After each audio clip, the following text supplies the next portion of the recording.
Diamonds are forever, flows on open and caresses.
You're watching AFCRDTV, and the final scoreline again for a wet Tuesday evening at Hayden Road. AFC Rushden Diamonds 1, Hitchin Town 2. The man of the match is Connor T.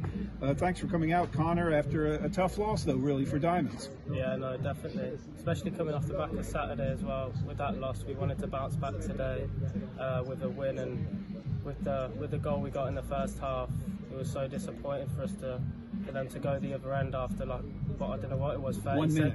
Yeah, 30, 40 seconds. Less than a minute. And then for them to equalise so early on, then going into half-time, we then knew we had to bounce back and try and find the winner. And unfortunately today we couldn't do that. Ooh. Well, for most of the first half, it was nip and tuck, kind of a stalemate as such. But then in the 37th minute, at first we thought Jack Connor maybe had scored for Diamonds, but actually technically it was Toby Sim with an own goal. But either way, Diamonds led 1-0. You had to feel good at that point. Yeah, no, definitely. We worked really hard for that goal in the first half, and I feel like that was the first time we really opened them up. And when we did, we scored. So if we can do that more against teams, then there's no reason why we can't put wins together. Of course, but sometimes you're a little cautious, though, right after scoring a goal to go ahead. You're vulnerable in the next minute or so, and darn it, Hitchin came down the pitch, and it was Cawley scoring, like we just said, less than a minute later in the 38th minute to equalise 1-1. Yeah, no, they were alert. Like, one of their lads had took a shot, and he's followed it in, and he's put it away. So we need to be more. We can be more alert. Well, how was the manager at halftime, Andy Burgess, talking to the team? Obviously, he was saying that in the first half we done well, but we need to forget about that they've equalised now. Because obviously, I think everyone was a little bit down going in at half time. With us going 1-0 up and then them scoring so quickly after, you just wanted to kind of boost the team up, and we had to move on from that and focus on the second half to get the win. Do you like playing on a wet pitch? I mean, it virtually rained the entire 90 minutes tonight. Yeah, the ball was very zippy. Yeah, it was. It is nice sometimes to play on a zippy pitch, but when the rain was coming down, it was a bit much. At least it was not sweltering heat like it was Saturday afternoon at Baseford. But the only scoring in the second half comes in the 62nd minute after a rather unusual penalty call on Diamonds from a free kick. I guess the referee adjudged the Diamonds player had a handball off a free kick. That's a rarity to see something like that, isn't it? Yeah. So I think we've had two really bad decisions go against us in the past two games, which ultimately have cost us the game. I know we can do more in these games, and I'm sure we will. Going forward, we'll definitely put wins together. Hopefully so. Put points on the table. Well, you're still one of the new young players for Diamonds, and how's it been so far with you? You like the system here, the outfit at Diamonds? I've been really enjoying it so far, and I can see the potential in this team. We just need to keep working together, and I'm sure it's only a matter of time before we do put wins together and we start climbing the table. Hopefully so. Well, this is my first time to interview you on AFCRDTV, so traditionally I ask a new player, who is one of your favorite players growing up as a young lad, and maybe do you support a big team, one of the teams in the Premier League? My favourite player growing up was probably Iniesta, Barcelona. Yeah. Oh, right, for Barca. Yeah, then I'm an Arsenal fan. Okay, so you're a Gooner. Let it be known you're a Gunner. Well, they're doing pretty good so far this season. Well, we wish you the best of luck. Next up is at Alva Church. That's going to be a tough test. Your early thoughts about that match? Yeah, no, definitely, and it'll be a tough game. Like any team in this league, every game's going to be tough. Every game's different, and we'll go there aiming to get the 3 points. That sounds good, Connor. We'll see you Saturday. Thank you. Cheers. AFCRDTV, we're here at Hayden Road after tonight's defeat to Hitchin Town. I'm joined by Diamonds manager Andy Burgess. Well, Andy, it's another game where we've gone a goal up and then we're left wondering how it slipped away. Yeah, similar. Feels similar to Saturday in terms of the goals. You know, you go ahead. Thought at times the first half we did okay. We passed the ball quite well, but out to full-backs, which is what we said we needed to do against a 3-5-2, pin their wing-backs as far back as we could, and I thought we did that. We perhaps didn't use the ball well enough in those positions, but I thought we looked like we knew what we were doing at times. We've had a great chance with Jack Connor early doors. They've had 1 or 2 chances which, you know, they should have scored, but we sort of hung in it, and we did okay first half, and then, you know, we go ahead with a decent little bit of quality. That's all it took, a little bit of quality from Connor T, Connor Furlong and Nathan Hicks. Ball across the front, and Jack Connor gets in and gets his goal, and you know, you think, right, get through to half time 1-0, and it's a decent first half, a real decent first half. But you know, conditions, you know, following at both ends, it happens. As I say, with the pitch as well as it was, and they've got back into it. And then second half, you know, I was far too far away to see it. You know, some people have just said that it wasn't a handball. If that's the case, it's a diabolical decision. If it was the case, then I'll accept it.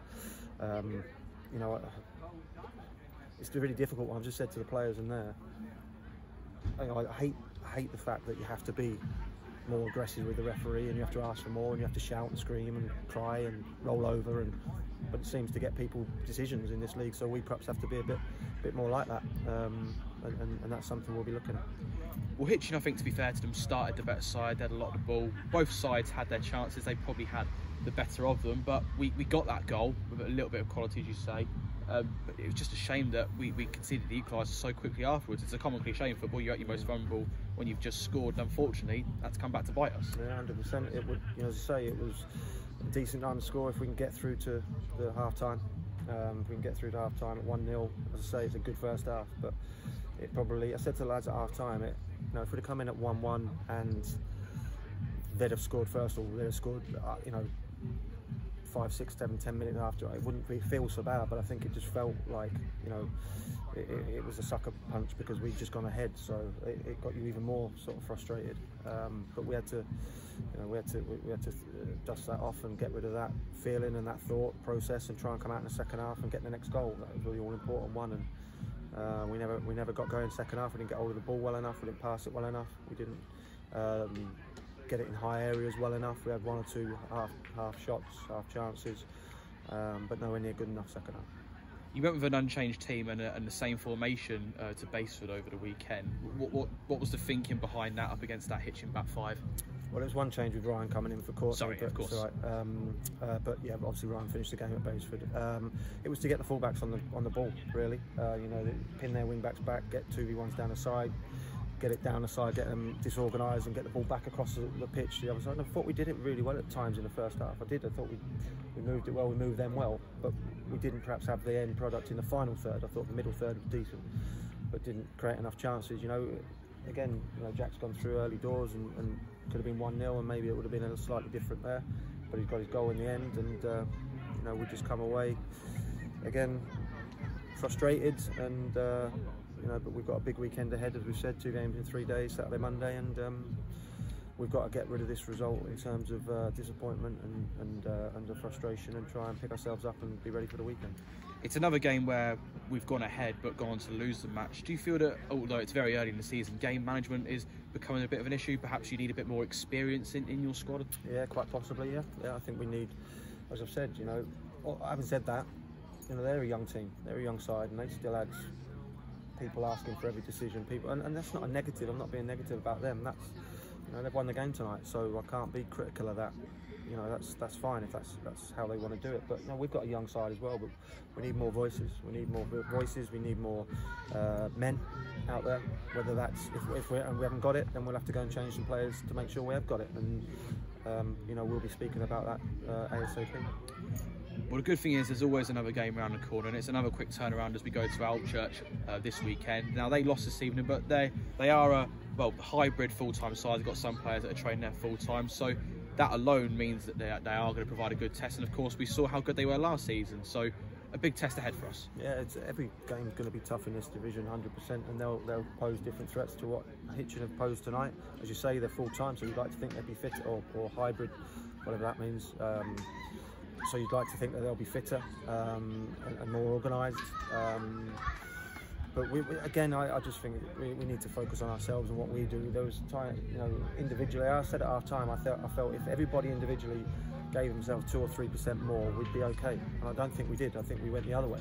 I think we stepped off it. I don't think we were 2 or 3% better. I thought we were probably 2 or 3% worse all over the pitch. And that's a frustration. That's a disappointment. We've got a young group in there, so we have to, you know, tread a little bit carefully and things like that, because you know we don't want to lose players. We don't, in terms of mentality and things like that. But 100%, they need to be told that they need to be better. They need to perform better, and we'll certainly be looking at everything on Thursday and trying to help them. That's all we can do, me and Chris, and try and help them, and we'll do that. And listen, it's 3 games. Marty's just said to me, if this was in the middle of a season, it wouldn't feel so bad, but because it's the first 3 games, it feels awful. But all we can do is stick together, get our heads down, work hard, and try and get a result on Saturday. Just lastly, you've got a bit of an absentee list. Jensen Cooper was missing tonight. Courtney Lashley wasn't ready to come back in, and obviously Connor Furlong had to go off a bit later on. Can you give us some updates on those players at all? Courtney should, if he comes through, I think he's going to do non-contact training on Thursday. It was just a bang and a bruise, and he was a bit shaken, so hopefully he'll be available for selection on Saturday. Jensen has been ill, woke up ill this morning and hasn't felt right to come in. Hopefully he'll be better. Just play that one by ear. And I think Connor was just running to the ground, shattered, and maybe took a bit of a knock. Hopefully we'll have all 3 back for selection over the weekend. Perfect. Well, thanks for your time, Andy. We'll see you this weekend. No problem. I don't need love.